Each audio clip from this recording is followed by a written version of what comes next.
Hey everyone, today I was going to do a little blathering on conservatism and what's called liberalism, but I think is more fairly called progressivism today, which is simply another word for Marxism.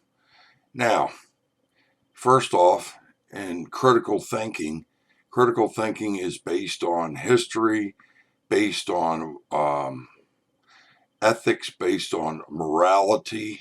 I think that liberalism, classical liberalism, which gives people a choice to read whatever they want to read. For instance, like in education, they bring in the whole spectrum of philosophies and different ideas and allow people to choose what they think is most effective.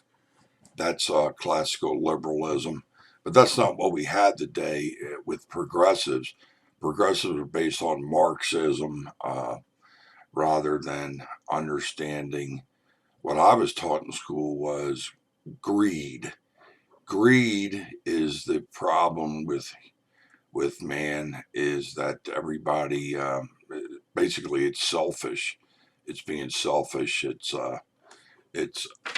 it's what Mark Twain said, and I'm going to read this quote because this makes a lot of sense. Old Samuel Clemens wrote, "I was born modest, but it didn't last.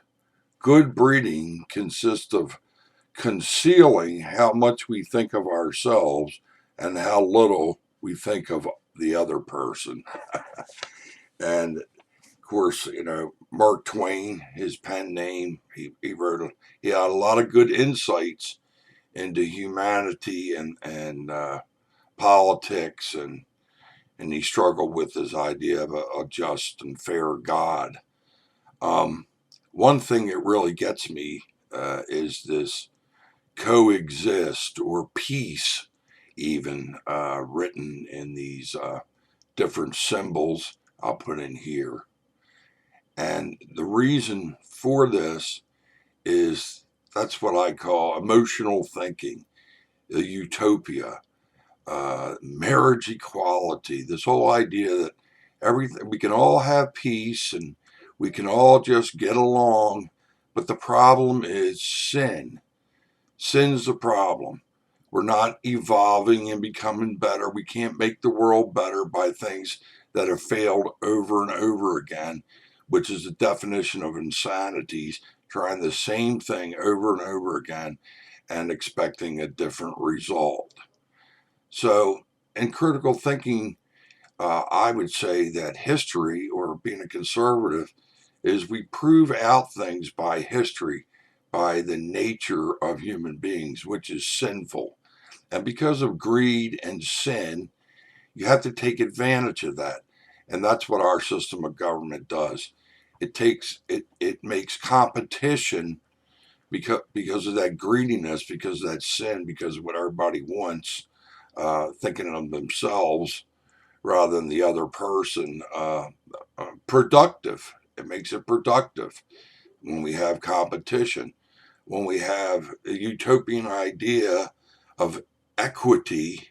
There's a difference between equality and equity. Equity wants to spread out the wealth, or everybody has the same. Well, it's never worked because of the inherent greed or sinfulness of man. So you have to have a system devised that uses competition, and competition makes a society where things are productive. This whole emotional idea of let's all get along, coexist, peace with everybody. But that's kind of like what I call woman thinking. It's based in emotions. But the world is a bad place, and we're not going to make it better. And that's why in Western civilization we have Jesus Christ, who incidentally died for our past sins and died for our future sins, because we need Jesus Christ. We can't do it independent of Jesus Christ. We can't have this. We can't expect this utopian balance of even who took the land from whom, this type of thing. and colonialism and, progressives. Really, the thing that's going on today is people hate the idea of colonialism, the white man. But actually, if you think about it, the missionaries came to a lot of these countries and tried to teach Jesus Christ, that we all needed Jesus Christ. But then human beings confuse the word of God, the gospel, with greed. And I understand that this idea of greed, that colonialists were greedy and they oppressed people and they treated people as less than brown and dark skinned. I understand that. I mean, it does happen. It has happened. It's not something to be proud of. But again, that's the inherent sin and greed of human beings, of all human beings, not just the white man. So again, the best system of government we can have is based on competition, not based on this idea where we have a dictatorial, totalitarian government that distributes everything evenly. And the reason people want that is because some people don't do as well as others, and they're jealous. They covet what their brother or sister has. And covetousness, again, is sin. So, really, it gets down to a belief in God or not. If you believe in God, you believe that He created man, and man is inherently flawed, imperfect. So, you go back to Him in all things. You try to live the best you can. You try to live in a moral sense. And where progressivism says, well, it's basically pluralism. And MacArthur said that pluralism is the enemy. The longer you allow it to exist, the bigger and bloodier wars it creates. That means this equity thing. That's like pluralism, Marxism, where somebody decides who's going to play God on earth and we're going to distribute everything equally. Sorry, you can't do it. It goes against human nature. And even if you could do it, you end up like the Supreme Soviet. You have the rich and the poor. Yeah, where everybody has nothing, that would be our equity. That's what equity would be, where everybody has nothing. Then everything would have equity. Is that what you want?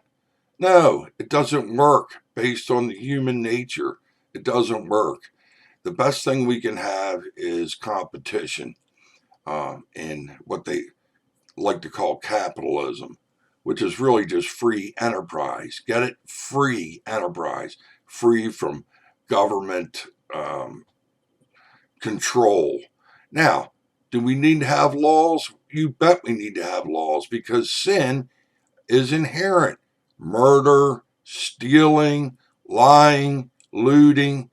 Okay, that's what's inherent. You have to recognize that. You have to have a military to protect your nations.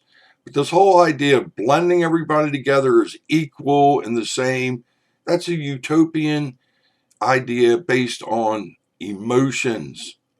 Emotions.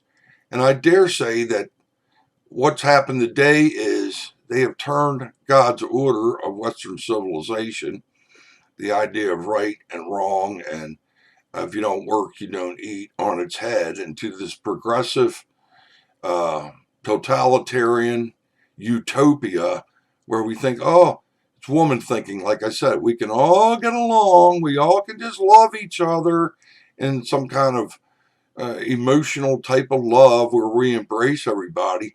Well, I really wish that it was like that. But you hear about people that go into the Middle East. They say, well, we're judging people, and these conservatives and this Western civilization. Let's reach out to the Muslims, and what happens? They get their head cut off riding bicycles, because that's not how the world works. I'm sorry, it's not how the world works. And to say, oh, the white man has dominated the world. It's funny because the British Empire did more colonialism than anybody, and some people will point to the United States as being worse and taking it from the red man or the Indians or really the native peoples, when in fact it was them that did it first.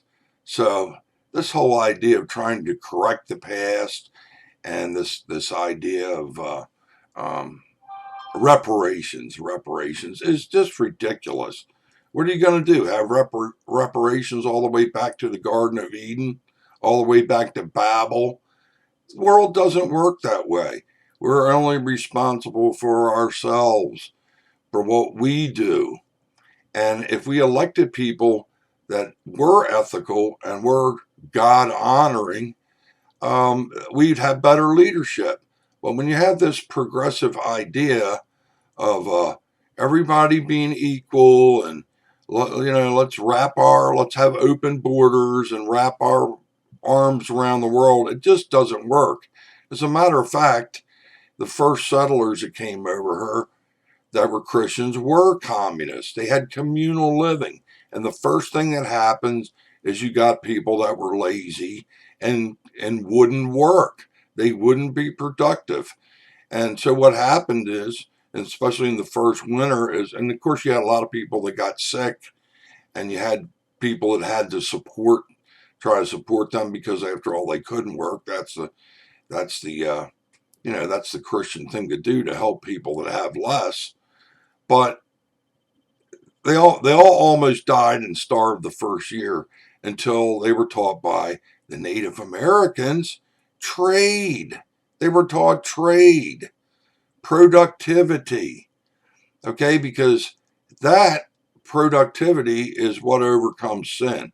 And let me tell you something. The government doesn't make any money. The government just takes money from people. So this whole idea of equity and the big government running everything is really, you got to be pretty stupid, quite frankly, to fall for that.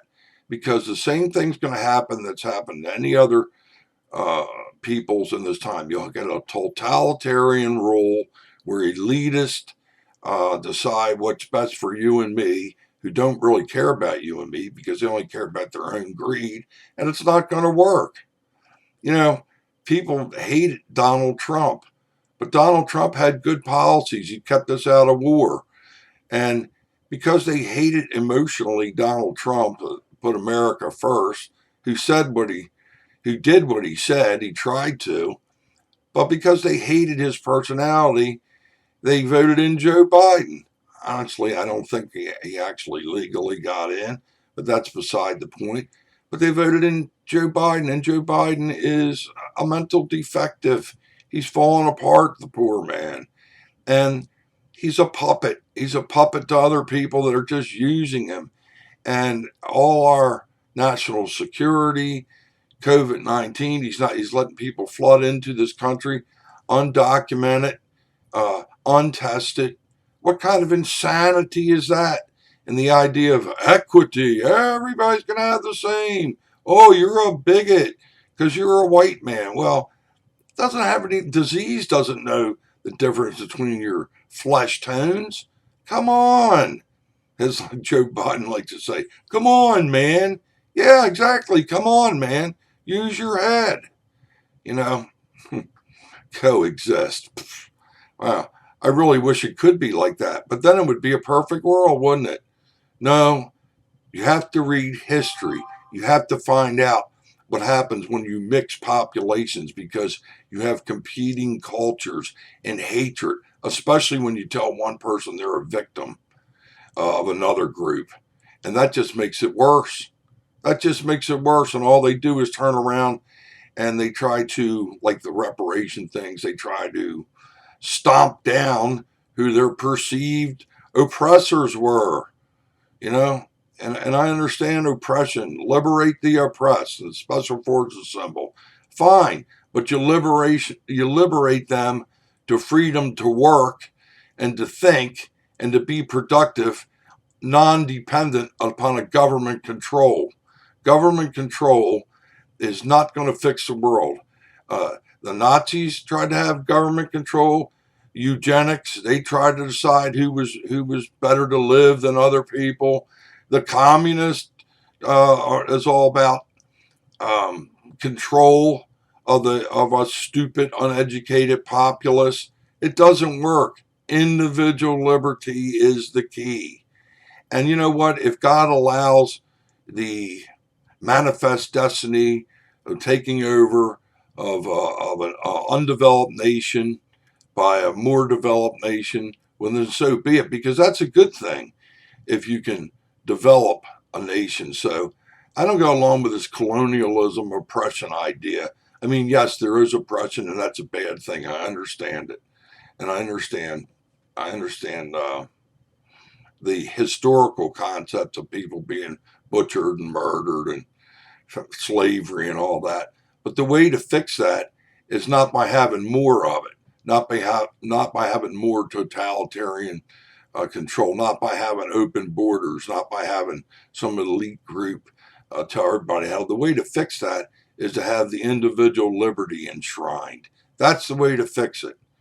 And the coexist thing, well, that would be wonderful. We could all coexist. Peace, that would be wonderful. But Jesus said we won't have peace on earth until he comes again because of the inherent sinfulness of man. And therefore, we have laws, we have police force, we have armies. We have to have these things because we're in a broken world. And the thing I want to finish with is this marriage equality. Well, what is marriage equality? On an emotional level, it's let's let everybody, the homosexual, um, whoever it is, let's have equality. Let's treat them all with respect. Okay, I'm all for treating people with respect. But you know what? God made marriage, and marriage was for procreation between a man and a woman, not for science coming in and again, man playing God. All right? And it's not equal in the eyes of God. It's called sin. I'm sorry. You can, but they could so. But the emotional woman thinking says marriage equality. Let's just love everybody. Let them do their own thing, or coexist, or peace with all these different symbols. It's not going to happen. I'm sorry, it's not going to happen. I mean, the emotional ideals are nice. The utopian ideals are nice. But conservatives or realists know what works and know what doesn't work because of the sin nature. But if you deny the sin nature, um, then I guess, or you deny God and you think we're all getting better, then I guess your utopian idea in your mind is just going to work. But that's not the way the world is. That's not the way the world is. So, um, anyway, thanks for listening to my blathering.